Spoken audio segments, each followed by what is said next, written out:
Assalamualaikum warahmatullahi wabarakatuh. Hari ini kita akan belajar kalimat efektif, masih bersama saya, Siti Nurfitriani. Sebelum kita masuk ke materi kalimat efektif, ada baiknya teman-teman mengetahui tujuan pembelajaran hari ini.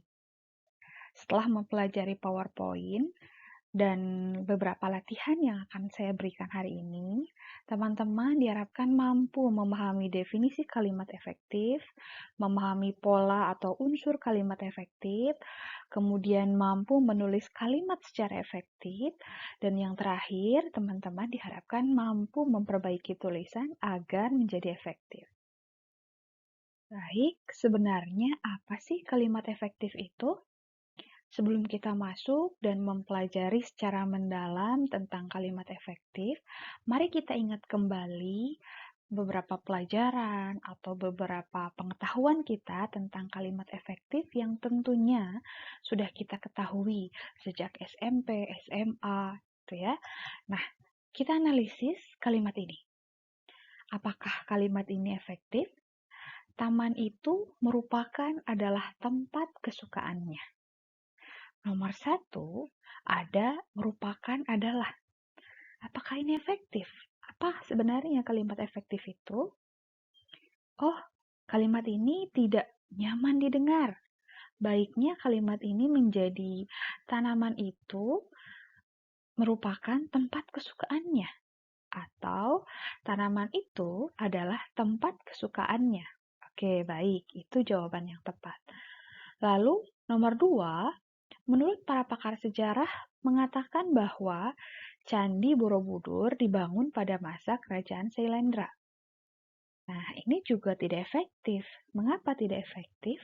Karena ada menurut dan juga ada mengatakan.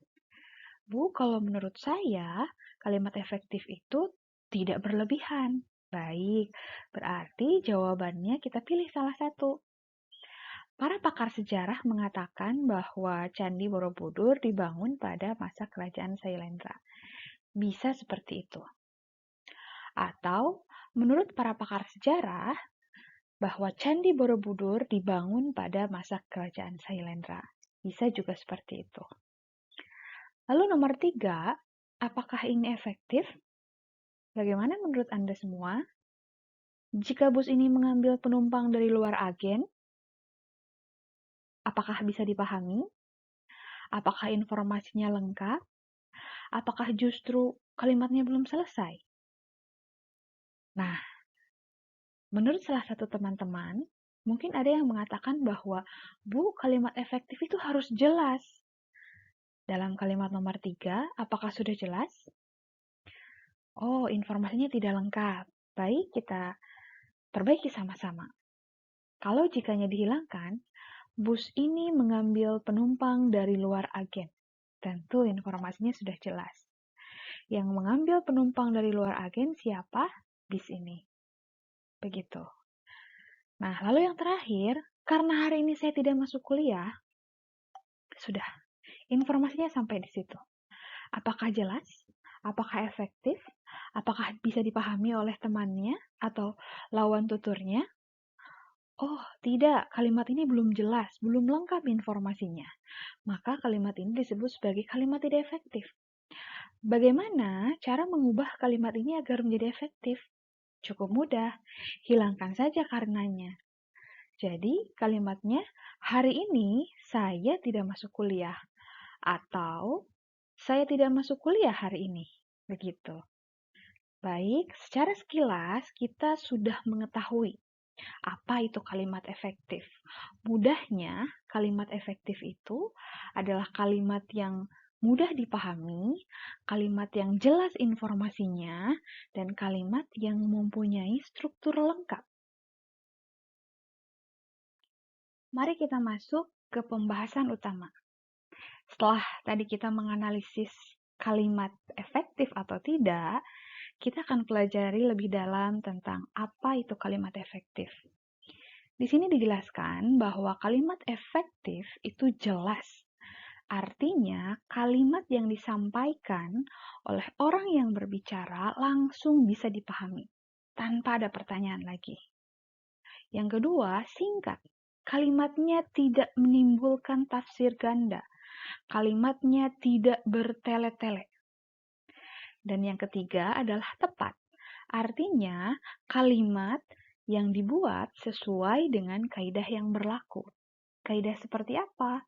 Seperti yang sudah kita pelajari, bahwa syarat utama kalimat harus memiliki informasi lengkap dan harus mempunyai struktur gramatika minimal subjek dan predikat. Nah, dengan begitu saya harap teman-teman semuanya dapat memahami apa itu definisi kalimat efektif. Selanjutnya, untuk mengidentifikasi sebuah kalimat, apakah itu efektif atau tidak, kita bisa melihat dari ciri-cirinya. Berikut ada 5 ciri kalimat efektif yang akan kita pelajari. Yang pertama adalah kesatuan, kepararelan bentuk, kehematan kata, kecermatan, dan yang terakhir adalah kelogisan. Baik, ciri pertama kalimat efektif adalah kesatuan atau kesepadanan struktur. Pada ciri pertama ini memiliki 4 kriteria. Kriteria yang pertama, bahwa sebuah kalimat dikatakan efektif harus memiliki subjek dan predikat yang jelas. Artinya, sebuah kalimat minimal harus punya subjek dan predikat. Boleh ada objek, boleh ada pelengkap, boleh ada keterangan, tapi itu tidak wajib. Yang wajib dalam satu kalimat hanya subjek dan predikat. Lalu, bagaimana kalau subjek dan keterangan? Tentu tidak efektif. Lalu, bagaimana kalau predikat dan objek? Tentu juga tidak efektif. Jadi, yang efektif harus memiliki subjek dan predikat. Nah, kita lihat contohnya. Mendirikan pabrik baja di Cirebon. Apakah informasinya lengkap? Siapa yang mendirikan pabrik baja di Cirebon? Jika dilihat dari fungsinya, mendirikan adalah predikat. Pabrik baja adalah objek. Di Cirebon adalah keterangan. Tidak tahu siapa yang mendirikan pabrik baja di Cirebon. Oleh karena itu, kalimat ini tidak efektif. Agar kalimat ini efektif, maka harus punya subjek yang jelas.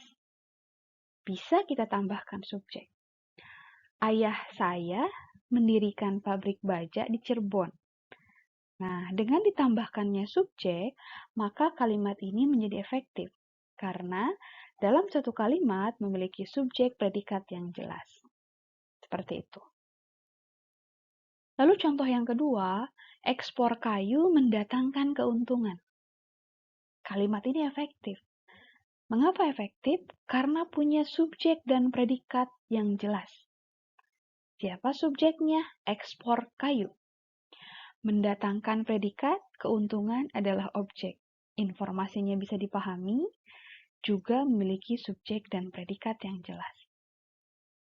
Selanjutnya, kriteria yang kedua untuk kesatuan dan kesepadanan struktur, bahwa dikatakan efektif sebuah kalimat apabila tidak menggunakan kata depan. Apa saja kata depan itu? Ada di, dalam, bagi, pada, sebagai, mengenai, menurut, yang disimpan di awal kalimat atau di depan subjek.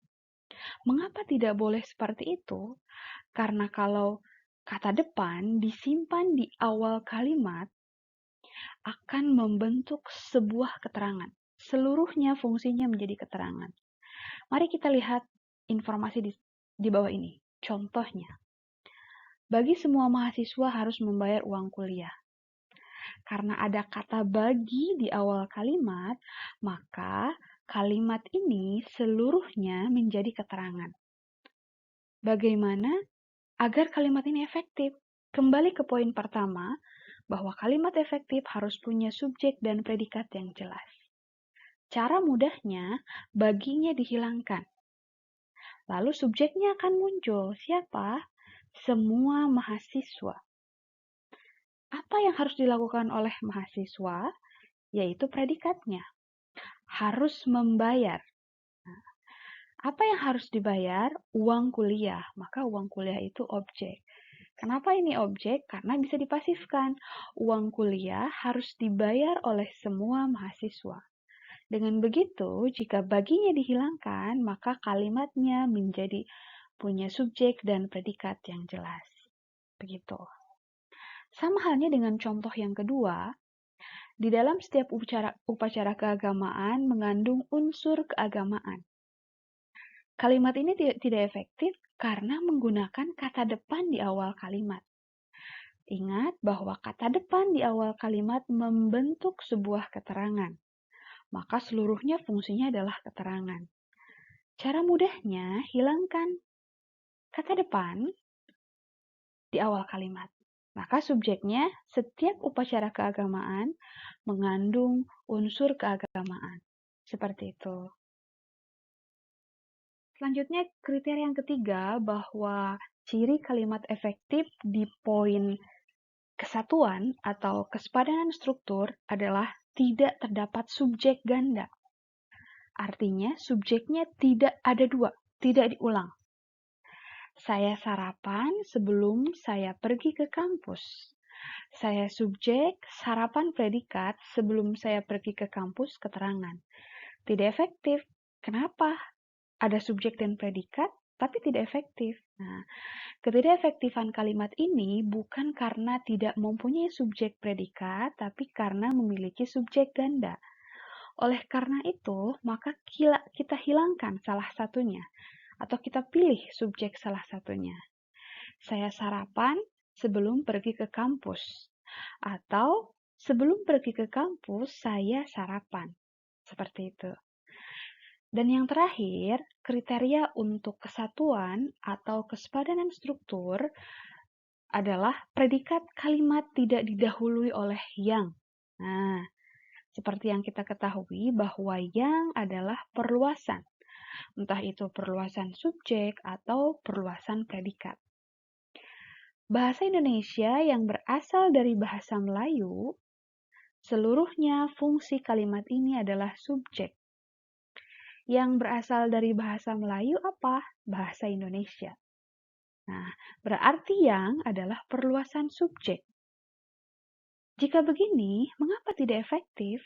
Karena kita masih ingat bahwa syarat utama kalimat efektif harus punya subjek dan predikat.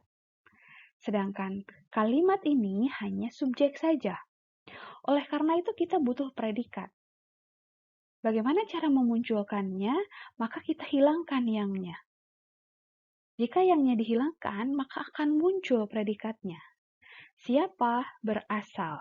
Nah, oleh karena itu, kalimat yang tepat, bahasa Indonesia berasal dari bahasa Melayu. Baiklah teman-teman, setelah kita mengetahui ciri kalimat efektif yang pertama dengan 4 kriteria, mari kita berlatih. Anda bisa berlatih sendiri atau berkolaborasi dengan teman. Saya berikan satu contoh. Kepada para peserta diskusi dipersilakan masuk.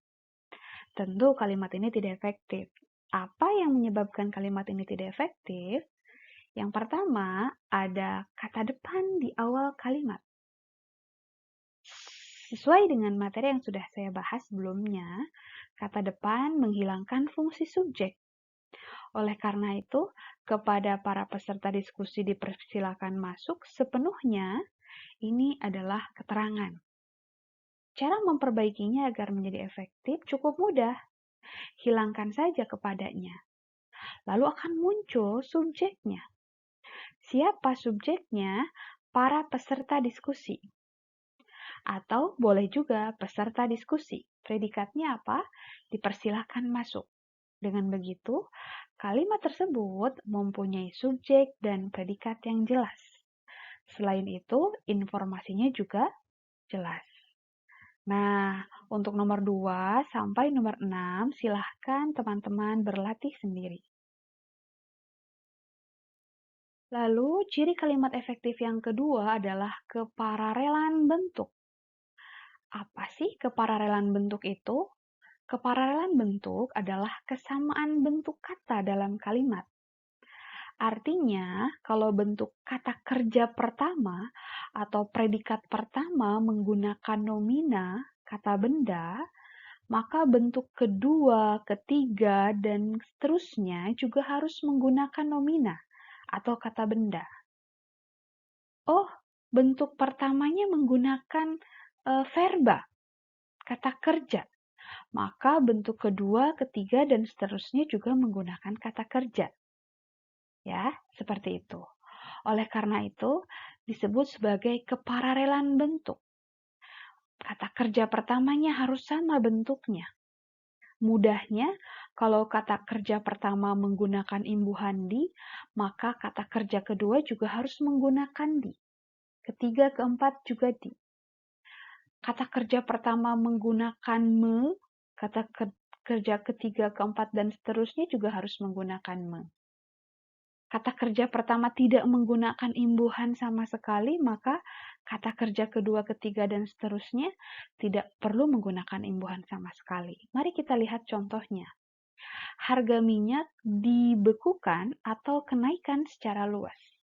Dari segi gramatika atau struktur, kalimat ini sudah mempunyai subjek dan predikat. Subjeknya harga minyak, predikatnya dibekukan atau kenaikan. Secara luas itu adalah keterangan. Dari segi gramatika sudah lengkap, sudah punya subjek dan predikat. Nah, dari segi estetika, kepararelan bentuk, bentuknya tidak paralel. Apa yang tidak paralel? Dibekukan atau kenaikan. Kata kerja pertama menggunakan di, kata kerja kedua menggunakan ke. Tentu tidak paralel, oleh karena itu kalimatnya menjadi tidak efektif. Bagaimana mengubah kalimat ini menjadi efektif? Bisa diganti. Harga minyak dibekukan atau dinaikkan secara luas.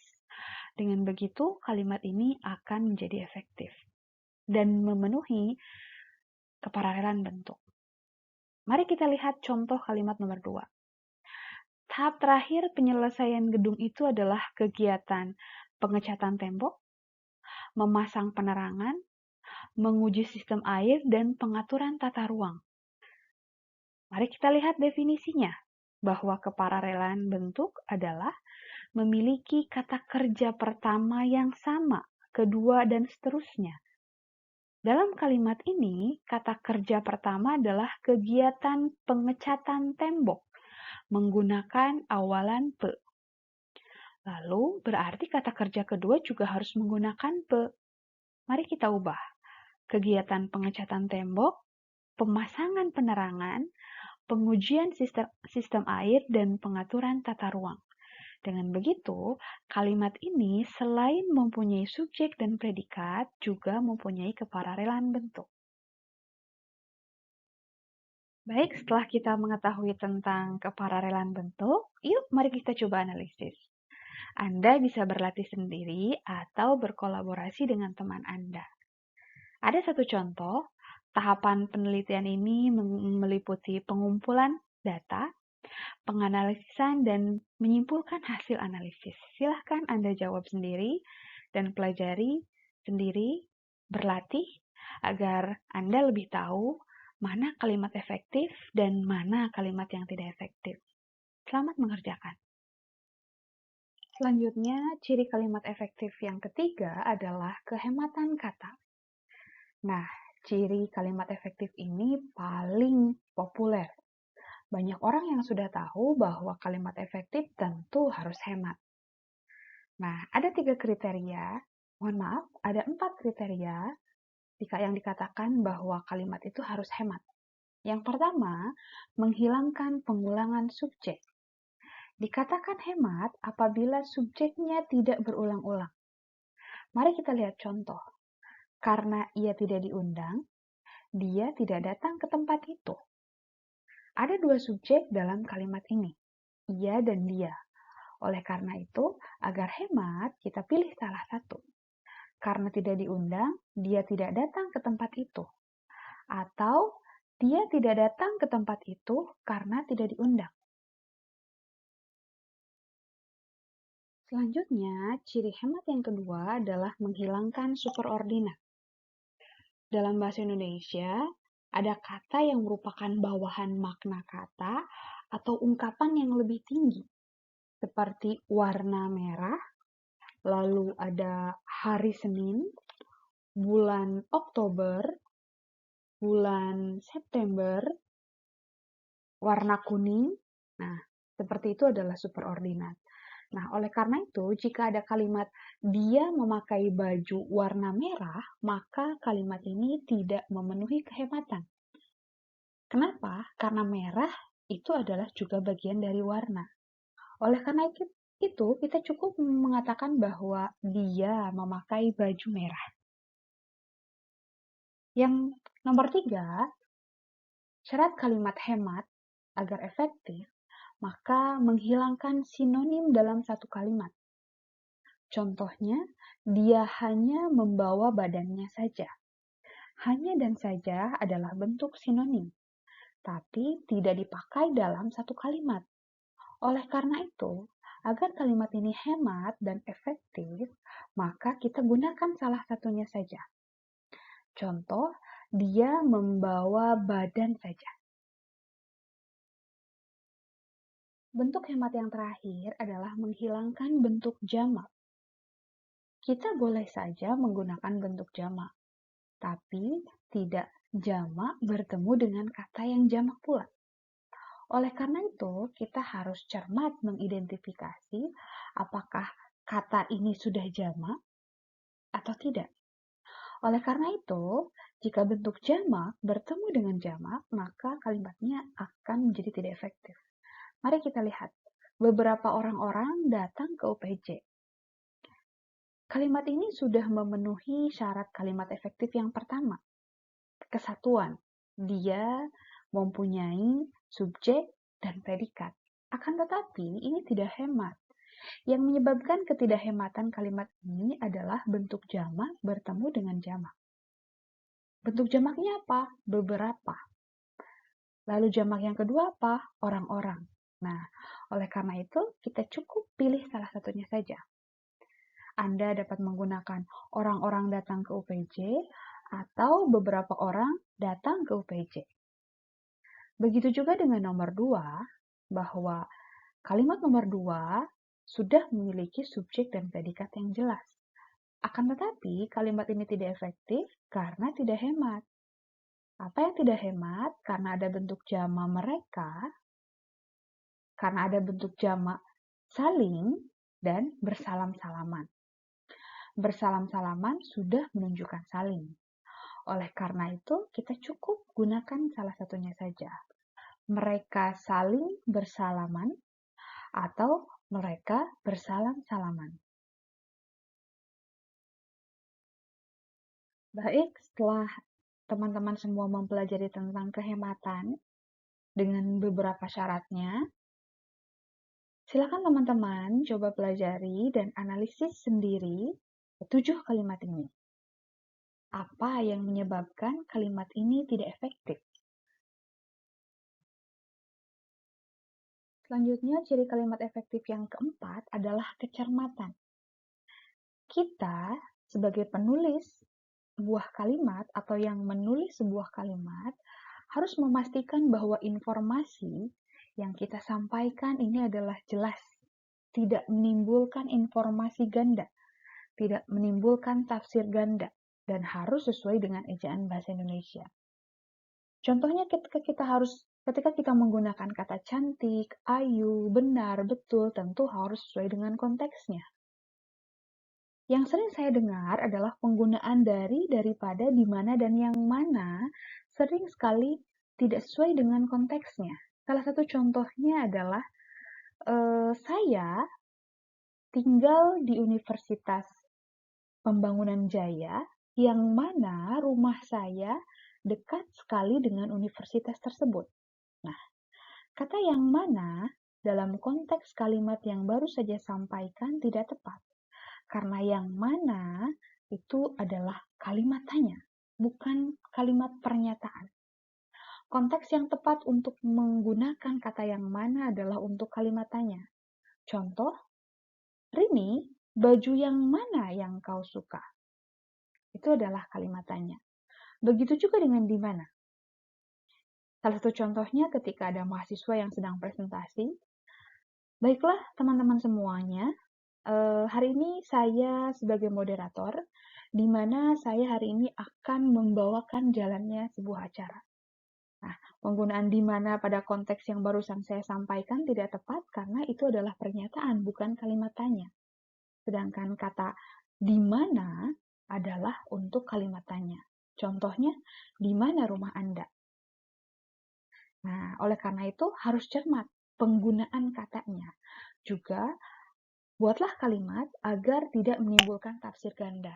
Contohnya adalah, mahasiswa perguruan tinggi yang terkenal itu mendapat hadiah. Kalimat ini tidak efektif karena menimbulkan tafsir ganda. Ada dua informasi. Yang satu, siapa yang terkenal? Mahasiswanya atau perguruan tingginya? Kita harus pilih salah satu. Harus jelas informasinya, siapa yang terkenal. Lalu yang terkenal itu seandainya perguruan tingginya, maka kalimat yang tepat adalah mahasiswa dari perguruan tinggi yang terkenal itu mendapat hadiah. Itu menjadi efektif. Kemudian contoh yang kedua, dalam pembangunan ini, kepentingan daripada rakyat harus diutamakan. Nah, penggunaan kata daripada pada konteks kalimat nomor 2 tidak tepat karena daripada digunakan untuk pernyataan, bukan untuk membandingkan. Sedangkan kata daripada itu adalah perbandingan. Buku ini lebih bagus daripada buku yang berwarna merah. Itu konteks kalimat penggunaan daripada. Lalu nomor 3, guru baru pergi ke ruang guru. Sebenarnya, siapa yang baru pergi? Guru baru atau perginya yang baru? Guru baru pergi ke ruang guru atau guru baru pergi ke ruang guru. Ini tentu menimbulkan tafsir ganda. Apa yang barunya? Gurunya atau aktivitasnya? Nomor 4, rubahlah cara berpikirmu. Nah, ini kecermatan karena tidak menggunakan kata sesuai dengan ejaan bahasa Indonesia. Teman-teman harus tahu bahwa penulisan yang benar adalah ubah, bukan rubah. Kenapa? Karena rubah adalah hewan. Sedangkan ubah adalah mengubah, memindahkan suatu barang, benda, dari satu tempat ke tempat yang lain. Ya, seperti itu. Jadi yang tepat adalah ubahlah cara berpikirmu. Kemudian yang terakhir, rumah Reza berkediaman di bambu apus. Nah, yang berkediaman di bambu apus itu Reza atau rumahnya? Nah, oleh karena itu, kalimat yang tepat adalah Reza berkediaman di bambu apus. Baik, terakhir. Nah, terakhir biasanya adalah hal yang paling ditunggu. Nah, terakhir, ciri kalimat yang terakhir adalah logis.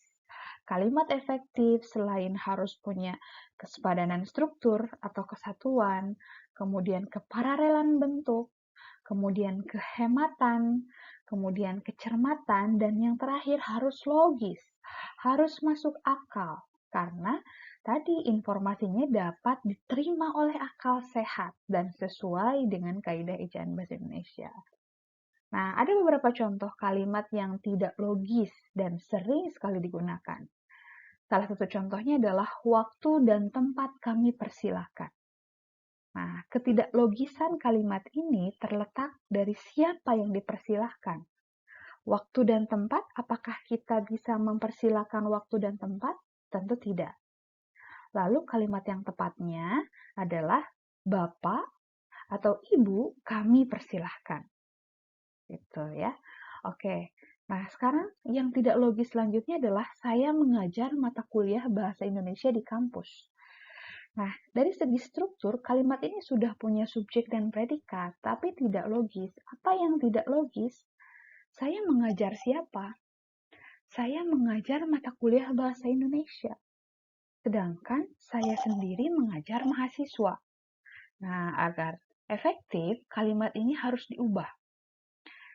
Apa? Saya mengajarkan mata kuliah bahasa Indonesia di kampus. Jadi, kalau saya mengajarkan, siapa yang diajarkan? Mahasiswa. Apa yang diajarkan? Mata kuliah Bahasa Indonesia. Kalau saya mengajar, siapa yang diajar? Mata kuliah Bahasa Indonesia. Oleh karena itu, tentu tidak logis, karena mata kuliah Bahasa Indonesia kan mereka bukan manusia, tidak mungkin mereka belajar. Nomor 3 adalah kami melayani cetak warna. Dari segi unsur gramatikal, kalimat ini sudah mempunyai subjek dan predikat. Kami subjek, melayani predikat, cetak warna objek. Lalu, jika dipasifkan, cetak warna dilayani oleh kami. Nah, ketika kita pahami apakah diterima oleh akal sehat, siapa yang dilayani? Cetak warna. Apakah cetak warna ini manusia? Apakah cetak warna ini hewan? Apakah cetak warna ini bergerak, hidup? Nah, sedangkan itu adalah bukan makhluk hidup. Oleh karena itu, kalimat ini tidak efektif. Dan yang terakhir adalah mayat wanita yang ditemukan itu sebelumnya sering mondar-mandir di daerah tersebut. Nah, dari segi kalimat, jelas tidak dipahami oleh akal. Kenapa? Karena orang yang sudah meninggal tidak mungkin mondar-mandir. Nah, oleh karena itu, kalimat ini menjadi tidak logis. Nah, baiklah teman-teman. Akhirnya selesai juga kita membahas tentang kalimat efektif.